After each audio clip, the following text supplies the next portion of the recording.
Greetings, fellow members of the Esoteric Order of Gamers. I'm very excited today. I got a big box in the mail, and inside it were these two large boxes. There's one called Mysthea, and the other one is called Ikeyon, Ikeyon, however you like to pronounce it. I'm going to say Icaion. These are beautiful looking boxes, and they're from a company called Tabula Games. Now, Tabula Games contacted me and said, we've got these great games, would you like to check them out? I said, yes, thank you very much, I'd love to. And these ones I was especially interested in because they look fascinating. They're Euro games, but they also have miniatures and beautiful components. And not only are they both interesting in their own right, but you can combine them into one co-op game. So some interesting stuff going on. And, you know, I could unbox these separately, but because they work together, I think we'll do it all in one huge unboxing. And of course, I will be making rule summaries and reference sheets for these games. They'll be available on the Esoteric Order of Gamers for you to download. But for the meantime, let's check them out. And we'll start with Mysthea. Here it is. Let's have a look inside. Now, Mysthea, both of these games, in fact, were kickstarted. And they did very well on Kickstarter, making around about the late $300,000 and $400,000 in US dollars. Very successful. Now, Mysthea is an area control hand management Euro game. That's what they call it.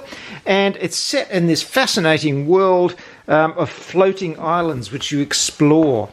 So let's have a look inside. We've got some nice sheets here. They're nice and thick. As you know, I always like nice thick sheets. These look like spaces for cards and everything going on here. There's a few of those. Now I've got some counters. They look nice. Nice thick card. Here's our rule book, Mysthea.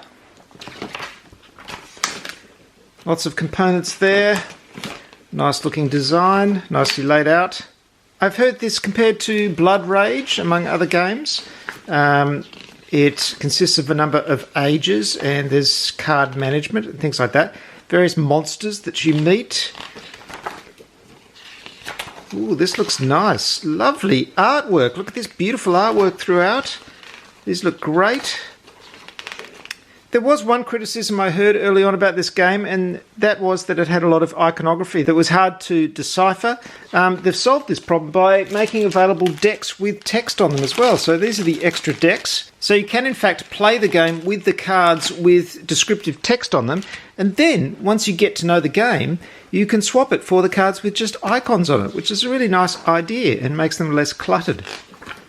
So there's the rulebook. And look at this. See, I was not expecting this beautiful tray of miniatures. Look at this. Wow, very impressive. Let's just take this off. Ooh, look at this. Beautiful. Oh, look, and there's more under here as well. Wow, this is really something. And I'm really getting excited about these kind of games because you know me probably mostly as someone who enjoys miniature heavy games. I love painting and playing with miniatures. They're great. But also, you know, I like complex, interesting games as well. And this is a mixture of beautiful miniatures and Euro game mechanics. So it's the best of both worlds in a way. And I think it's a fascinating field. So we seem to have some bases there. And, oh, what's this? Oh, this is interesting. What's this? This appears to be some little sleeves for keeping some cards in. There's some secret nefarious purpose. There's a deck of small cards here. And these are the original ones that come with the game that have all these icons. And as I said, I have also versions of these with text on them as well. A lot of nice, bright, bold artwork. Strange symbols on them. That looks great. And they're the backs. These seem to be little reference sheets in different languages. I'll have a closer look at these miniatures in a moment, but they look really nice. And look, there's more down here. Another tray's worth. Lots of strange, tiny little miniatures there. They look great. They're like little meeples, but made of plastic. Various coloured bases. Some little wooden pieces as well, with interesting shapes. Some cubes. Oh, I like these meeples, and lovely player colours as well. Look at that lovely selection of player colours. A very cute tiny little bag. Look at that. Great little bag. We've got some more cards here. And again, it looks like this deck matches this deck with the English text on it. And as you can see, lots of icons on there and interesting evocative artwork. Oh, look at that.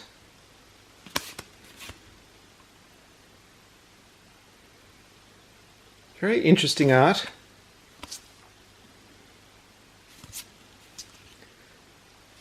One thing that really intrigues me about these games is that because they're by European companies, again, you have that strange kind of slightly weird approach to fantasy. You're getting away from the classic kind of American English fantasy tropes and into sort of more weird European ones, which I find fascinating. I particularly like games which have this kind of European fantasy approach because they're just kind of strange, and I just find more alien in a way. It's funny that, isn't it? That just slightly different cultures and different languages can lead to such different visions of imaginative fantasy. There you go. Down under here we've got another couple of these player boards. And it looks like this is the board. There's so much good stuff in here. There's our board. Now, this game is about exploring floating islands, so I assume those floating islands are going to be on this board. There's spaces for cards there and also a scoring track. And here's some more of those floating islands. Look like they're divided into areas. Here's another card reference track, or storage track. This looks fascinating, doesn't it? And then we have down the bottom here reference sheets, and these, if you're not using those decks with all the information on them, you can actually refer to the cards on these as well, or instead of using the ones with text on them. So, lots of reference sheets. Wow. Looks quite detailed and involved. Looks fascinating. And of course, in the inside of the box and the bottom, there's all the names of the people who supported the Kickstarter campaign. Thousands of them.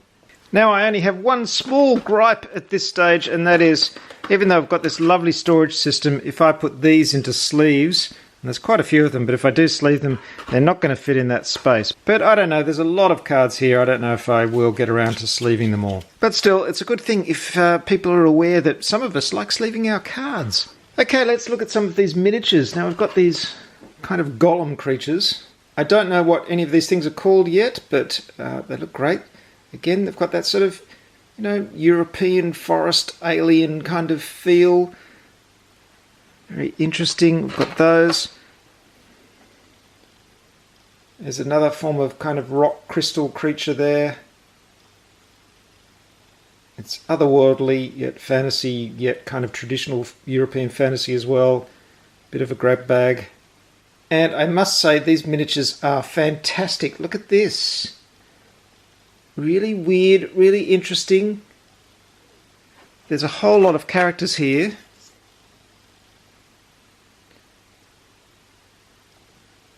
I don't know what's going on here, but I love his tiny pinhead. Again, it's like some kind of animated construct. An interesting masked character there. Lots of lovely detail. These really are just excellent. I'm very impressed.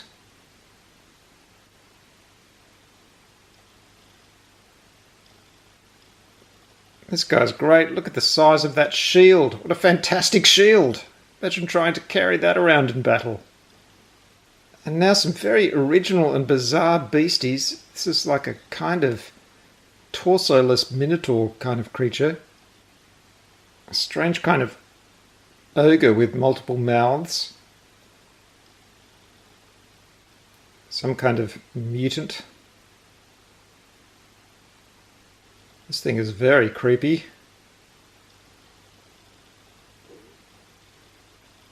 This looks like some kind of strange elemental. I have absolutely no idea what's going on here. And just look at this weird thing. It's kind of insectoid and like a cross between a cockroach and an adventurer. I don't know, it's weird, but it's very original. It's really exciting to see some different and weird designs. Okay, in this tray you get a whole lot of these little guys, which, you know, could be meeples in another game, but in this one are obviously lovely little miniatures with lots of character. And aren't they wonderful? Strange little beasties.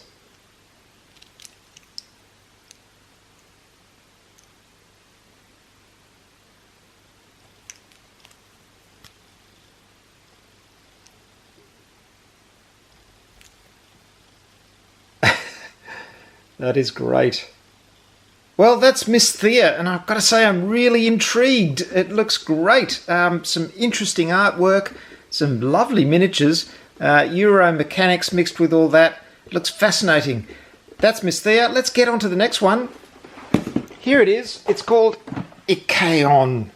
Okay, here's the next one. Now, this one is described by Tabula Games as an engine territory building and resource management Euro game. And let's see what's going on inside this one. Again, it's another big, beautiful looking box.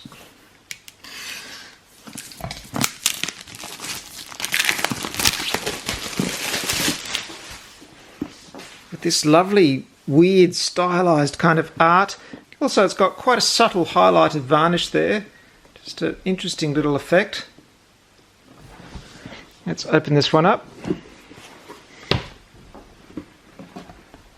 On the top we've got a counter sheet. And here's the board. Now this one is set on the world below the floating islands of Mysthea. And in this one you play a seeker who is going out into this land, and there's this thing called a colossus, which will be a huge creature that is striding across the land as well. So again, very strange and weird and slightly abstract style to the whole thing, which really appeals to me. Oh, we've got some double piece boards here with lovely, you know, wells to put things in, and a whole lot of icons. Very nice constructed board, isn't it? Look, you could obviously slot cards in there. There's a whole lot happening. Here's another one. Isn't it lovely to see these designs, these modern designs for player boards, which have these wells in them? That's an ingenious idea to keep things in on spaces, and also these edge spaces where things slot in. Really nice to see those advancements in board game design. So we've got a few of those. Now some flat player boards. Oh no, this is one board to put cards on, I think. And it's a long one. There we go. Double-sided.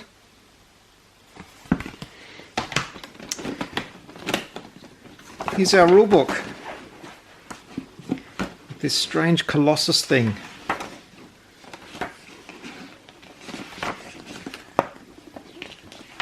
And these are really going to look quite spectacular on the table. I'm looking forward to getting them out. Oh, a nice double page spread in the middle there.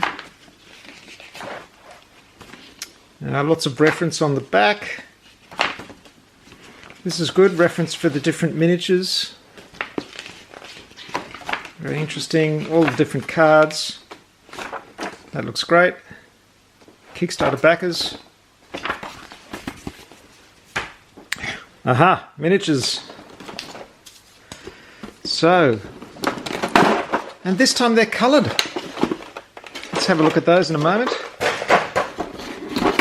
Oh, this is a beautiful production, isn't it? You've even got the name of the game there on the lid of the storage thing. These look fascinating. Wow, this is beautiful. There's a big one there. What's this?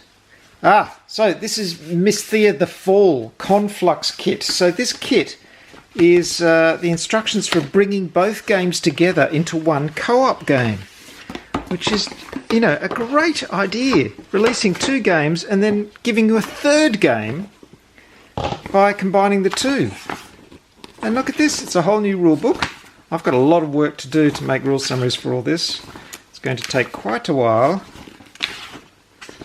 This is fantastic. So there we go, a whole new rule book and some more cards to make that work.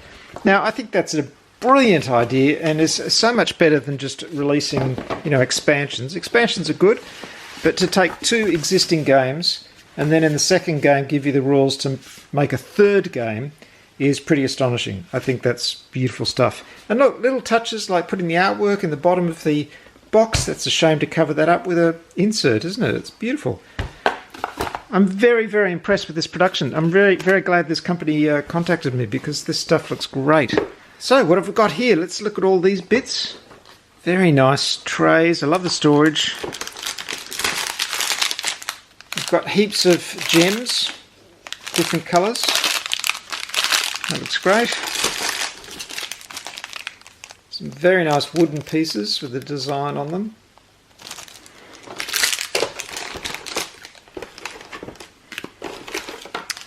A stack of Ziploc cards, which is very thoughtful. Oh, there's a deck of these standard sized cards. Some reference sheets there. Very stylized, very weird, interesting art. Look at that Colossus thing. Ah, it's creepy. Characters here. Very strange stylized art. I love it.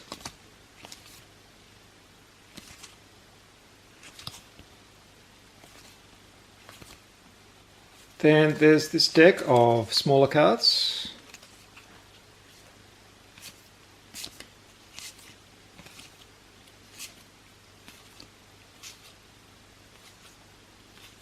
And what do we have here?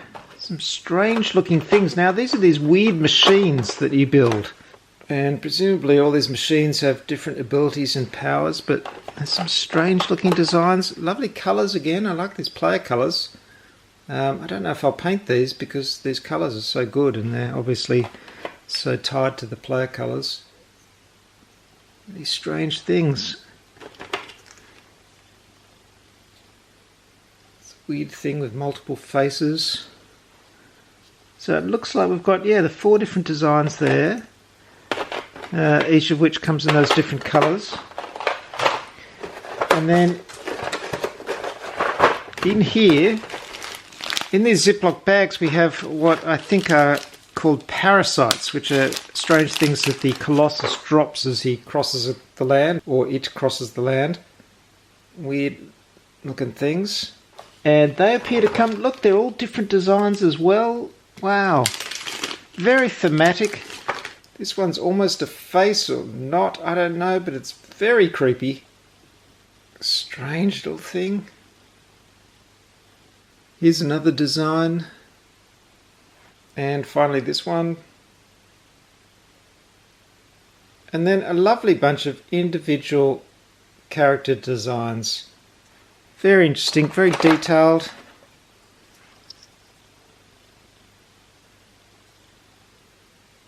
These are going to be quite a challenge to paint. They're really detailed, quite lovely.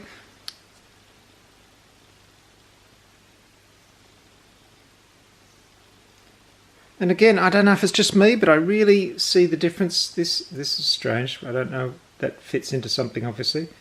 I really see the difference between the American, English and European styles of fantasy here. There's just something weirder about the European style. I don't know what it is, but they just do things stranger in a good way.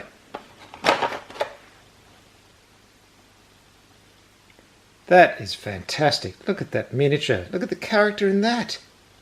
This dude sitting on a throne. Look at all the detail in the back of that throne. That could have just been flat, but look at that. I can hardly believe this is a Euro game, actually, because this kind of stuff is really more suited to a more characterful game. But, you know, if it's got a balance between the two styles of gaming, then I'm totally on board.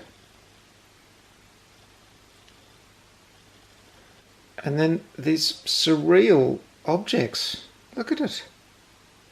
It's like some kind of carnival of the damned.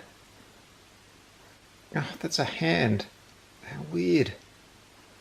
I don't even know what's going on there. That's so weird. Well, there you go, Ikeyon. Now, I'm sometimes accused on this channel, quite rightly, of getting too enthusiastic and using too many superlatives and just going on. And I do that because I'm looking at these games for the first time. I haven't got into all the nitty-gritty of the mechanics yet. Now, both of these games have got great reviews from Tom Vassell.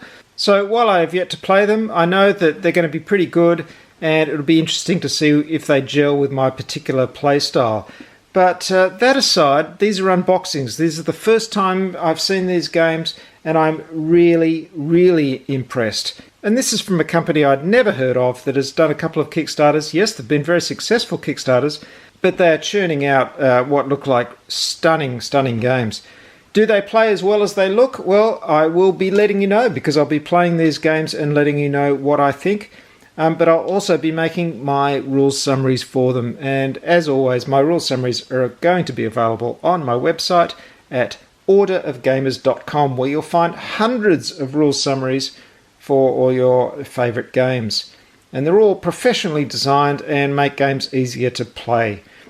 Certainly from my first look at these two games, they look like just the kind of thing that I started the Esoteric Order of Gamers to enjoy. Really thematic, fascinating games with lots of great artwork and lots of miniatures, and I can hardly wait to play them. I'm really excited. And I've just realised I've forgotten the main miniature from Ikeyon. Here it is, the Colossus. And look at that weird alien thing. Now this thing strides the board in Ikeyon. Looks like there's some spaces there to slot things in. It is very surreal, very much like the artwork throughout. Orderofgamers.com is where you'll find me and all my stuff.